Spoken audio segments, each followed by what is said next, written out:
तू जशी आहेस तशी निघून ये. डॉक्टरांनी आईला दवाखान्यात भरती व्हायला सांगितले, पण ती आमचं कोणाचं ऐकत नाही. कदाचित तुझं ऐकेल. दादाचा हा निरोप वाजून ऋतू एक क्षण गोंधळून गेली. आई आणि असहकार हे समीकरणच तिला पटत नव्हतं. खरं तर आईला एक पूर्णपणे सहकार्य करणारा रुग्ण असे प्रशस्तीपत्रक पण दिले होते, आणि हीच आई आज दवाखान्यात भरती व्हायला नाही म्हणत होती. ऋतूला काही सुचेनासेच झाले होते. तशी आईच्या तब्येतीची आणि तिच्या नवीनच उद्भवलेल्या आजाराची थोडीफार कल्पना सगळ्यांनाच होती. गेले 30 वर्षापासून मित्र असलेला BP आता हळूहळू आपले हातपाय पसरू लागला होता. त्याने एकदम थेट आईच्या हृदयातच घात घातला आणि त्याचा आकारच मोठा केला. आई गमतीत म्हणायची, पण हम तो अब बडे दिल वाले हो गए हैं. आईच्या विशाल मनाचा मोह त्यालाही पडला होता. आईच्या क्षमाशील वृत्तीत फायदा घेत BPने आपला परिणाम आता मेंदूवर पण दाखवायला सुरुवात केली होती. आईच्या मेंदूत लहान गाठ झाली होती आणि त्वरित शस्त्रक्रिया करून ती गाठ काढावी लागणार होती. नाहीतर त्याचे दुष्परिणाम आईला खूप सहन करावे लागले असते. हे सगळेच माहीत असूनही आई दवाखान्यात भरती व्हायला नकार दिला. आईच्या ह्याच वागण्याचं कोडं सगळ्यांना, अगदी ऋतूलाही सुद्धा पडलं होतं. आतापर्यंत तिने तब्येतीवर झालेले हल्ले यशस्वीरित्या परतून लावले होते. कधी मनाला उभारी देऊन, तर कधी खूप औषध घेऊन, तर कधी वेगवेगळ्या प्रकारचे व्यायाम करून ती जिद्दीने उभी राहिली होती. आई आणि कचखाने हे कोणाला माहीतच नव्हते जणू. मला माझ्या सगळ्या जबाबदाऱ्या पूर्ण करायच्या आहेत, त्यामुळे मी माझी तब्येत नीट ठेवणारच, हाच तिचा नेहमी घोषा असायचा. आणि हीच आई आता सगळ्याकडे पाठ फिरवत होती. आईच्या या वागण्याचा अर्थ न कळल्याने ऋतू खूप उदास झाली होती. तिचे कशातच लक्ष लागत नव्हते. आईला भेटायला जायचे तर समोर कामाचा हा ढीग पडला होता. तिला काहीच कळत नव्हते. पण शेवटी तिने निर्णय घेतला की उद्या सकाळीच वसईला जायचे आणि आईशी प्रत्यक्ष बोलायचे. तिला समजवायचे नाही. ऐकलं तर जबरदस्तीने तिला ॲडमिट करायचे. ह्या निश्चयाने ती झोपली. आईचा हाडाचा सापळा बघून ऋतूला एकदम रडूच कोसळलं. BP तरी मित्रासारखा वागला होता, पण हा ब्रेन ट्यूमर एका गिधाडाप्रमाणे तिच्यावर वार करत होता. त्याला आटोक्यात नाही आणले तर तो आईला कशा प्रकारे त्रास देईल हे खुद्द डॉक्टर पण सांगू शकत नव्हते.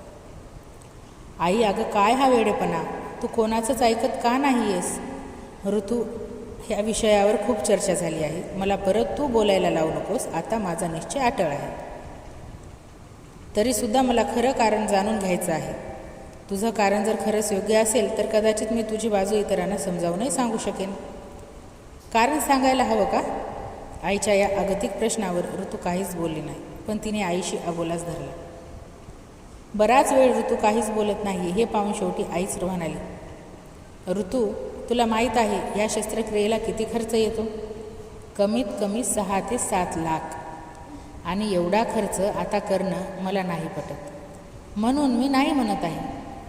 आई, मी तुला खरं कारण विचारलं होतं, रागावूनच ऋतू म्हणाली. तुला चांगलंच माहीत आहे की दादा काय, मी काय किंवा बाबा काय, आम्हा सगळ्यांना 7-8 तर जाऊ देच, 10, 15, 20 लाख रुपये उभं करणं अगदी सहज शक्य आहे. मी एक सिनियर प्रोजेक्ट मॅनेजर आहे. मला माझ्या मेडिक्लेममधून आरामात एवढे पैसे परत मिळतीलच. दादाचा तर स्वतःचा व्यवसाय आहे आणि सगळ्यांच्या आशीर्वादाने तो खूप चांगला चालला आहे. काही करोड्समध्येच निव्वळ नफा कमावणाऱ्याला इतके पैसे काहीच नाही. आई, परत सांगते, मला खरं कारण सांग. तू एवढी जिद्द करते आहेस तर मग ऐक. बऱ्याच वेळाने धीर एकवटून आई म्हणाली, आता ह्या वर्षी मी झाले 72 वर्षाची. देवाने मला एक छान आयुष्य दिलं. तापट असला तरी समजून घेणारा, मनापासून प्रेम करणारा नवरा, आपल्या क्षेत्रातील यशस्वी अशी तुम्ही दोघं आणि छानशी 4 नातवंड. आयुष्याकडून अजून काय पाहिजे? सगळ्या जबाबदाऱ्या पार पडल्या. आता शांतपणे जाऊ दे त्याच्याकडे. असं कसं बोलू शकतेस तू आई? आई, तुझी खंबीर साथ अजून पाहिजे का आम्हा सगळ्यांना? माझी खात्री आहे हे ऑपरेशन झाल्यावर परत सगळे ठीक होईल. तू असं विचार नको ना करूस. आगतिकपणे ऋतू म्हणाली, बेटा, मला अगदी मान्य की मी नवऱ्याला तर साथ दिलीच, पण तुम्ही दोघेही जेव्हा आपापल्या संसारात आणि व्यावसायिक क्षेत्रात स्वतःला सिद्ध करत होतात त्यावेळी पण तुम्हाला वेळोवेळी साथ दिली. सुनेला पण तिचे शिक्षण पूर्ण करायला पूर्ण सहकार्य केले, पण त्यावेळची गोष्ट वेगळीच होती आणि आत्ताची पूर्ण वेगळी आहे. तुम्हा दोघांचे आपापल्या संसारात व्यावसायिक क्षेत्रात खंबीरपणे पाय रोवून उभे राहणे ही मी एक प्रकारे माझी जबाबदारी मानली आणि मी त्यात बऱ्यापैकी यशस्वी पण झाले. आता हीच भूमिका तुम्हाला तुमच्या मुलांना मोठं करताना वाढवायचं आहे आणि तुम्ही दोघेही त्यात यशस्वी व्हालच. पण हे शिवधनुष्य पेलताना कधी मवाळ तर कधी ताठर तर कधी एकदम आक्रमक भूमिका घ्यावी लागेल. कधी कधी तणावाचे प्रसंग पण येतील. हे सगळे मला अलिप्त राहून पण बघता नाही येणार आणि सहन पण होणार नाही. त्यापेक्षा आता एक सुखी समाधानी चित्र साठवून तृप्त मनाने निरोप घेऊ देत. बराच वेळ झाला पण ऋतू काहीच बोलत नाही. हे पाहून आईच पुढे म्हणाली, मला माहीत आहे ह्याचा स्वीकार करणं खूप कठीण आहे. अगं मी तुमच्या मनात कायम असेन. तुमच्या संस्कारातून तुमच्या वागणीतून कायम माझेच प्रतिबिंब दिसेल. शेवटी आज नाही तर उद्या जायचेच आहे, तर आज हे सुखी समाधानी चित्र का नको घेऊन जाऊ. आईच्या ह्या बोलण्यावर ऋतूला कशी प्रतिक्रिया द्यावी हेच कळेनासे झाले. आई जे म्हणत होती ते बुद्धीला थोडे तरी पटत होते, पण मनाला सहनच होत नव्हते. आई जी गोष्ट उद्यावर जाऊ शकते ती आजच करायची तुला घाई का. इतका वेळ माय लेकींचे बोलणे शांतपणे ऐकणारा दादा म्हणाला, आई तू नेहमीच म्हणत आली आहेस की जेव्हा मन एक म्हणतं आणि तुमची बुद्धी काहीतरी दुसरं म्हणते त्यावेळी नेहमी आपल्या मनाची ऐका. आई मला सांग, तुझं मन नाही सांगत ना मुलांशी जशी प्रगती पाहिली तशी नातवंडाची पण पाहावी. तुझं मन नातवंडात नाही अडकत, मग का नाही तू आपल्या मनाचं ऐकत.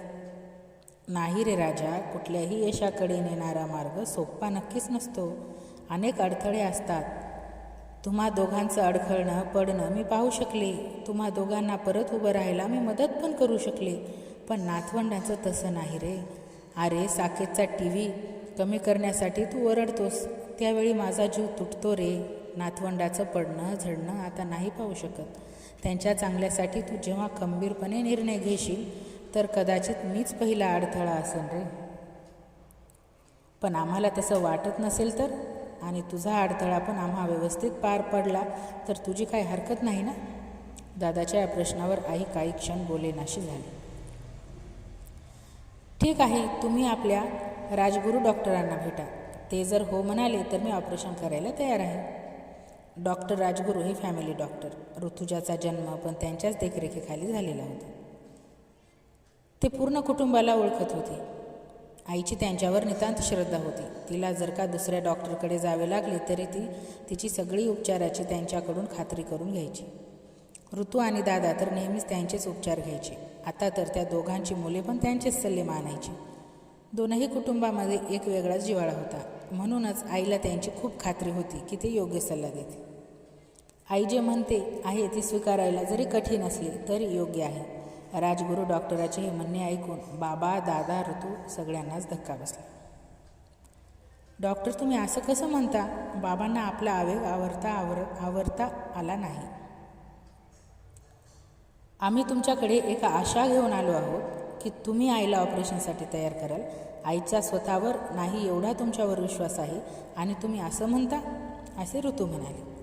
तुम्ही पूर्ण विचारांती आम्हाला योग्य सल्ला द्याल याची खात्री आहे, पण हे सगळे मनाला खरंच पटत नाही आहे. ह्याच्यावर उपचार असूनसुद्धा नाही करायचे हे कसं शक्य आहे.